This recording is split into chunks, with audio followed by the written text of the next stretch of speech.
Hey guys, in today's video, I bring you a breathtaking story full of surprising revelations. Let's learn the story of Savannah Blackthorne, a photographer who, after a serious car accident, spent 13 minutes between life and death. During this time, she was taken to an indescribable spiritual realm, encountered Jesus, and received powerful insight into the fall of Lucifer and the spiritual battle that rages around us every day. What she witnessed will change her outlook on life forever. So, before we start, leave your like, subscribe to the channel, and activate the bell so you don't miss any incredible content like this. Now, get ready for a transformative journey full of revelations. It was a cold, rainy night in November, and I was driving alone back to Asheville. The day's work had been exhausting but satisfying. Photographing mountainous landscapes was my passion, my way of connecting with something bigger. However, that night, light rain had turned the winding roads of the Blue Ridge Mountains into treacherous traps. As I was turning a corner, I felt the car skidding. "No, no, please," I shouted, as my hands struggled uselessly to control the steering wheel. The world seemed to spin in slow motion as the vehicle passed through the guardrail and plummeted down the embankment. My panicked mind desperately searched for something to hold on to. In a last instinctive act, I cried out, "Jesus, help me!" The impact came like thunder, a shock that cut through my consciousness. Everything went dark, and for a moment, I thought it was the end. But then something unexpected happened. First, there was a feeling of lightness, as if an invisible weight had been lifted from my body. Then, I began to perceive the environment around me in an inexplicable way. I saw my car destroyed, a mass of twisted metal, and to my horror, I saw myself trapped inside, motionless, with blood running down my forehead. "Am I dead?" I whispered, but there was no one to respond. I felt a mixture of shock and calm. It was strange to see my body exposed, as if it were no longer mine. Suddenly, a light flashed in the distance. It was no ordinary light. It was alive, pulsating and warm, like the embrace of a loved one. A soft, wordless voice called me. It wasn't a language I knew, but I understood what it said. "Come." I was drawn to the light, unable to resist. The feeling of peace was so intense that there was no hesitation. The world around me disappeared. Only the light remained, growing in intensity and beauty, as my spirit seemed to pass through an invisible barrier into another realm. When I realized I was no longer on Earth, something extraordinary was about to happen. When I crossed the invisible barrier, I was enveloped by a feeling of warmth and harmony that defied earthly description. The environment around me was so breathtakingly beautiful that my eyes, or whatever I was using to see, could barely take it all in. The light that attracted me spread all over the place, but not like a distant sun. She was the very fabric of that kingdom, emanating a love so pure that tears began to stream down what I thought was my face. The ground beneath my feet was not solid like on Earth, but something like crystallized light. It was translucent and glowed with colors I had never seen before, a symphony of gold, blue, and silver tones. When I took my first step, a soft and melodious sound echoed, as if the environment itself was reacting to my presence. "Where am I?" I thought, and to my surprise, the question seemed to be heard. A voice, not audible but felt, answered in my heart, "You are home." I looked around and saw flowers that defied explanation. They were translucent and vibrated with their own brilliance, as if each petal contained a universe. The most extraordinary thing was that each flower emitted a unique song, harmonizing with the others around it. It was such a perfect melody that it seemed to caress my soul. In the distance there was something like a mountainous landscape, but made of pure light, radiating a majesty that made me feel small and, at the same time, deeply loved. The sky above was not just blue, but a kaleidoscope of moving colors, reflecting the living energy of that place.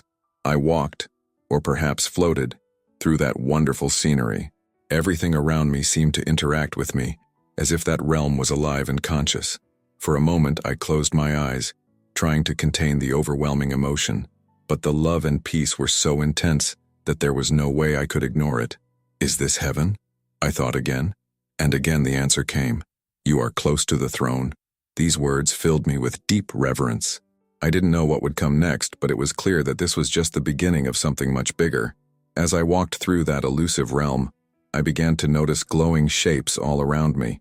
At first, they were just silhouettes of light, emanating warmth and kindness. But as I got closer, the shapes became clearer and more defined. These beings were not human, although they seemed to possess traits of kindness and grace that surpassed any earthly beauty. They were angels. I knew this without anyone needing to explain it to me. They communicated not with words, but with thoughts and lights that danced around their forms. Each of them had a unique essence, as if they reflected different aspects of creation. Some were tall, with shapes that seemed fluid, almost as if they were enveloped in liquid energy. Others had wings that weren't physical, but made of a kind of pulsing light, each beat echoing like a symphony. One of them approached. His presence was overwhelming, but in a way that filled me with peace and security. He held something that looked like parchment but wasn't made of paper. It was pure light, shining with an intensity that conveyed awe.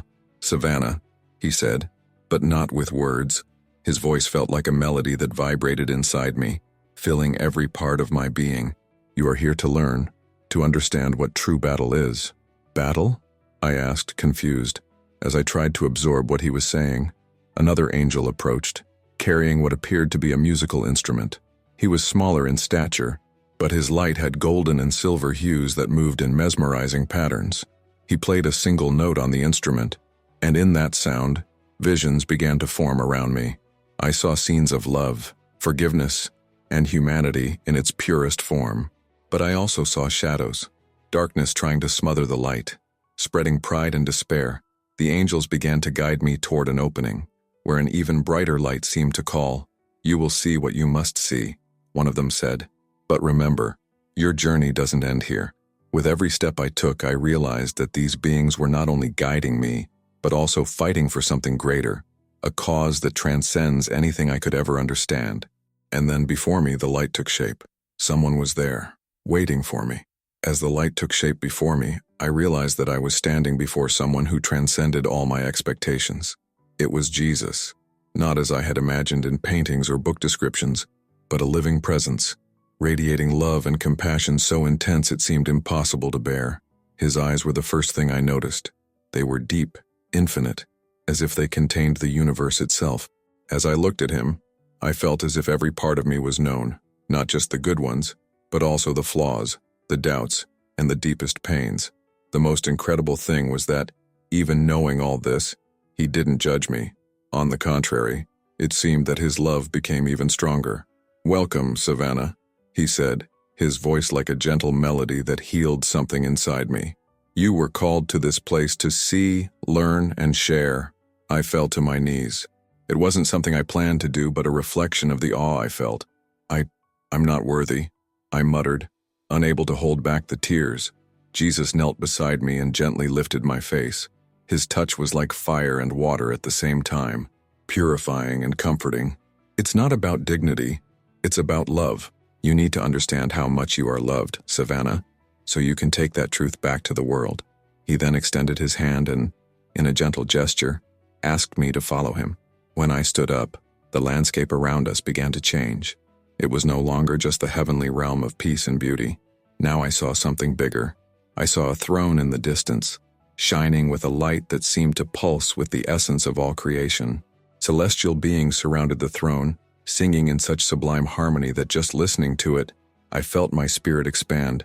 "This is the center of everything," Jesus explained as we walked. "All creation flows from this throne. It is love that sustains the universe, and it is what everything was made for." As he spoke, he stopped and looked at me. "But you also need to see what threatens that love. You need to understand how the darkness began." Before I could respond, the light around us dimmed, and images began to form in the space in front of us. It was the beginning of a story that would change my vision forever. The light around us became dimmer, as if the heavenly glow had been veiled to reveal something deeper and darker. In front of me, images began to take shape, as if I were watching a great cosmic drama. Jesus was at my side, a foreigner, but his countenance was more serious now, reflecting the gravity of what he was about to show me. First of all, there was harmony. He began. His voice carried a mixture of sadness and authority, but even in perfection, free will allowed choices. "I want you to see how the darkness was born." Before me, a splendid being appeared. He was majestic, radiant, and his light seemed to rival that of the sky itself. "This is Lucifer," Jesus explained, the bringer of light. He was perfect, created to reflect the glory of God. But look what happened. As I watched, I saw Lucifer standing out among the other angels. He led songs of worship, his presence shining brightly. But then something started to change, a subtle deviation of its light, like an almost imperceptible crack. I saw him admire himself in a reflection of light, and something in his countenance changed. Pride. "Why can't I be like him?" Lucifer murmured, and his words resonated like an echo, filled with doubt and vanity. It was a question that reverberated not only in him, but also in some of the angels around him. The crack in the sky became bigger. I saw Lucifer begin to gather other angels, his persuasive words filling them with doubt. "Why do we bow to him?" he said. "We too are great. We are strong. We can be like him." Then, the sky split. The vision changed to a celestial warfare scenario, and I found myself gasping at the magnitude of what was happening. Lucifer and his followers, a third of all the angels, rose up against the rest, led by the archangel Michael. The battle was fierce, like a whirlwind of lights colliding, each blow reverberating like thunder. "It was his choice," said Jesus, his voice full of regret, "and the consequences changed everything." I watched as Michael, with strength that seemed to come from the heavenly throne itself, faced Lucifer in a final confrontation. And then, with a mighty blow, the rebellious angels were driven away. They fell, their light turning to shadows as they were cast towards the darkness. Since then, Jesus continued, the battle between light and darkness has been raging on earth, in human hearts. Pride is the root of that darkness. That's why you need to see a savannah, to understand what's at stake. The images disappeared, but the weight of the revelation remained. I knew I was just beginning to understand the depth of what I had witnessed. When the visions of Lucifer's fall faded, a new scene emerged. It was earth, but not as I knew it. It was a mosaic of light and shadow, with glowing threads connecting people to the sky. Some strands were vibrant and pulsed like living strings, while others were faded, almost broken. At the same time, a dense darkness moved between the people, trying to sever these connections. "This is the spiritual reality," said Jesus, at my side. His expression was one of deep compassion, but also urgency. What happens here is invisible to human eyes, but it is the real battle. I looked down and saw a mother kneeling beside a bed, desperately praying for her sick son. An angel stood beside her, placing his hands on her shoulders, as a soft light enveloped her. Her prayer seemed to strengthen the thread that connected her to heaven, and her once tense face began to soften. But elsewhere, I saw a man sitting in front of a computer screen, isolated and bitter. The darkness around him was thick, whispering in his ear, "You're alone. Nobody cares." The man hesitated, and his connection with the sky began to weaken. An angel tried to approach, but darkness wrapped around the man, blocking contact. "These are the choices that define the battle," Jesus explained. "Every thought, every action, either strengthens the light or feeds the darkness." I trembled as I realized how our daily actions, often considered trivial, had such a profound impact on this spiritual plane. I saw simple acts of kindness, a young girl helping an elderly man cross the street, a child sharing his lunch with a hungry friend, creating bursts of light that chased away the darkness. But I also saw explosions of darkness, like the angry explosion of a father pushing his son away, causing the thread between them to weaken. "The battle is constant," Jesus continued, "and it is fought in the hearts and minds of every person. Pride, doubt, and despair are weapons of darkness, while love, humility, and forgiveness are weapons of light." As I spoke, I saw something that made me freeze. A shadow bigger than all the others, gone with shining eyes and an overwhelming presence, moved among the people, whispering words that fueled resentment and envy. I knew it was Lucifer, still active on earth, using his influence to turn people away from the light. "But he can't win," said Jesus, placing a firm hand on my shoulder. "The light will always be stronger. It is up to each one to choose which side to strengthen." The visions disappeared, but the impact remained etched in my soul. The struggle for light and darkness was not just symbolic. It was real, constant, and depended on choices we made at each moment. As the visions of spiritual earth faded, a new scene began to form before me. This time, it was the angels who were in the center. I saw them in full action, not as static or merely contemplative figures, but as active warriors and invisible protectors. The magnitude of your presence and dedication left me speechless. All around me, angels were in constant motion, emanating a light so intense that it was almost difficult to look directly at them. Some carried swords made of pure energy, which seemed to vibrate with the essence of truth and love. Others had a calmer presence, surrounding people in fields of light that felt like protective shields. Angels are always present, said Jesus at my side. They work in silence, without seeking recognition, guided only by the love that reflects God's will. One specific scene caught my attention. I saw a man walking hurriedly towards a busy intersection, distracted by the phone in his hands. He was about to cross the street when a car ran a red light. Before the accident could happen, an angel appeared next to the man. He didn't physically touch it, but a gentle push of light made him stop for a moment, long enough for the car to pass. The man, without realizing what had happened, continued on his way, oblivious to the danger he had just avoided. Angels act this way, Jesus explained. Often, you don't know when they are by your side. They protect, guide, and strengthen those who are in danger or lost. Another scene showed me a group of angels surrounding a child crying alone in a dark room. The child seemed to be in deep sadness, but gradually a soft light began to envelop him. I saw her expression change, as if a comforting warmth had entered her soul. She picked up a small toy and began to play, her sadness being replaced by a sense of peace. It was a simple, but deeply meaningful moment. But angels cannot force human choices, Jesus continued. They fight darkness with truth, light, and love, but they never interfere with free will. This is the essence of spiritual warfare, the freedom to choose. Finally, I saw something that moved me deeply. It was an angel on the side of a hospital, sitting next to an elderly woman who was about to pass away. The angel held her hands invisibly, while his golden light seemed to prepare the woman's soul for its journey. There was such a sublime peace in that scene that it made me cry.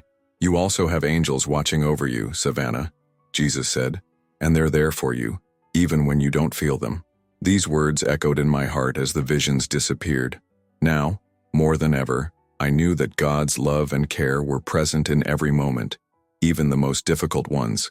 As soon as the visions of the angels disappeared, Jesus turned to me. His expression was one of serenity that conveyed authority, but at the same time, there was an indescribable tenderness. Savannah, he said, now you must understand the most important lessons of light, humility, and love. Without them, even the greatest light can be lost. Suddenly, the scenery around us changed again. I saw a well-dressed man, surrounded by riches and admirers. He was in a luxurious mansion, sitting on an ornate throne while the people around him praised him. But there was something wrong. His expression was blank, and the light that surrounded him was pale, almost extinguished. I realized that he was bound, not by physical chains, but by the invisible chains of his pride and greed. This is the weight of pride, said Jesus. He steals the light, even from those who have been blessed. Pride does not recognize grace. It believes that all it has is its own merit, and that Savannah is the root of all darkness. The scene changed again. This time I saw a poor woman, dressed in simple clothes, carrying a basket of bread. She approached a hungry child and handed him what she had, even though she knew it meant she herself would go hungry. The light emanating from it was so bright that it illuminated everything around it, driving away the shadows. This is the power of love, Jesus explained. Authentic love does not seek rewards or recognition. It is an expression of the divine essence and, therefore, is the greatest weapon against darkness. Jesus then looked at me, and I felt his words penetrate my soul. Savannah, make no mistake. Love and humility are not weaknesses. They are powerful forces that create waves of light in the spiritual realm. A simple act of kindness can defeat the greatest darkness. He showed me more examples. A mother forgiving the son who had abandoned her. A friend sacrificing her time to help another in need. A person praying for the good of someone who had hurt her deeply. Each act seemed to release an intense light which spread and strengthened the spiritual bonds around. But there is something else you need to know, Jesus continued. Loving and being humble is not just a feeling. It is a daily choice. You must decide to let go of pride, forgive others, and act with compassion, even when it seems difficult. Jesus' words stuck in me like fire. I understood more than ever that true spiritual victory did not come from great deeds, but from small choices made with love and humility. While the lessons of humility and love still resonated in my mind, Jesus led me to another vision, this time deeply connected to the modern world. Before me, the earth took shape again, but not as I had seen it before. It was a pulsating world of activity, with bright lights and unsettling shadows in constant motion.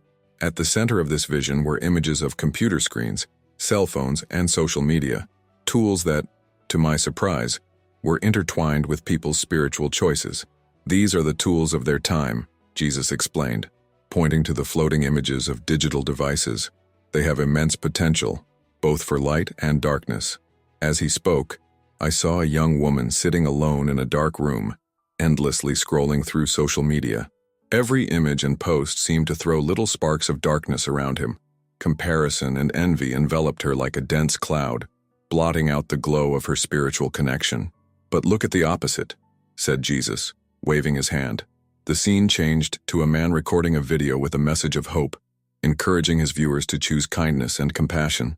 His light grew with each word, reaching those who watched and spreading light where there were shadows. Technology, like all things, is neutral, Jesus continued. It can be used to propagate love, hope, and unity, or it can become a tool to fuel pride, discord, and despair. The difference lies in the intentions of those who use it. I saw another scene, a young man sharing a prayer on an online forum that touched the heart of someone thousands of miles away. In contrast, I watched a group of people arguing angrily on a digital platform, their words becoming chains that bound them deeper and deeper into darkness.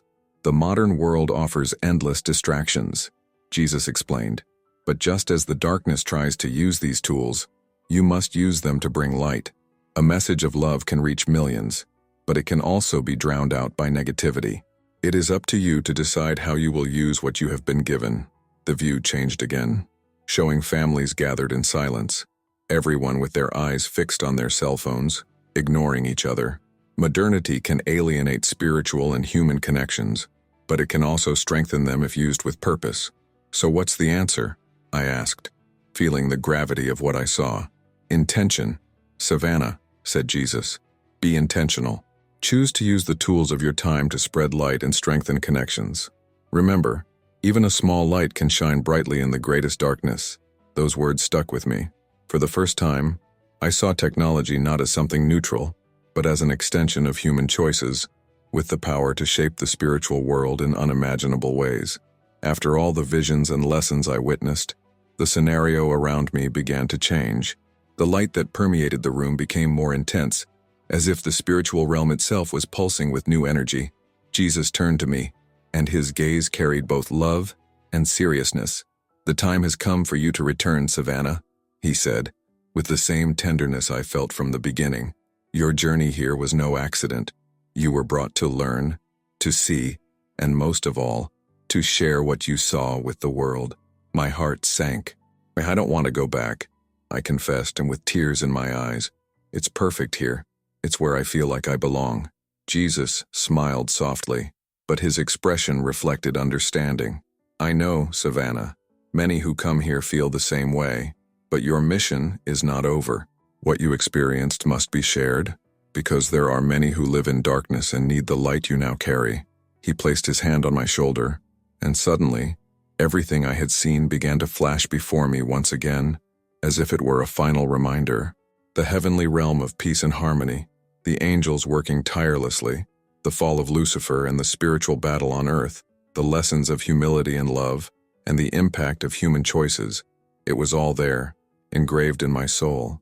You must tell people that the light always wins, he continued, that love, humility, and forgiveness are more powerful than any darkness, that every choice matters, and that it is never too late to reconnect with God. I felt something shift inside me, as if a force was pulling me back. What if I forget? What if I can't do enough? I asked, my voice shaking. Jesus held my hand and replied, You will not be alone. The angels will be by your side, and I will always be with you. Just choose the light every day, and it will guide your steps. With those words, an indescribable warmth enveloped my being. The light around me began to intensify until everything disappeared. Suddenly, I felt a shock, intense pain, and the sound of human voices all around me. I was back. My eyes opened, and I saw anxious faces, paramedics working frantically, heart monitors beeping. My body was hurt, but my soul was at peace. I knew I had returned with a purpose. As I recovered, Jesus' words echoed in my mind. Every choice matters. Choose the light. That would be my motto, the north that would guide my new life. If you liked this beautiful spiritual testimony, leave a like, comment on your impressions, subscribe to the channel, and don't forget to activate the notification bell to watch each new video and help us spread this message to a greater number of people. Until next time.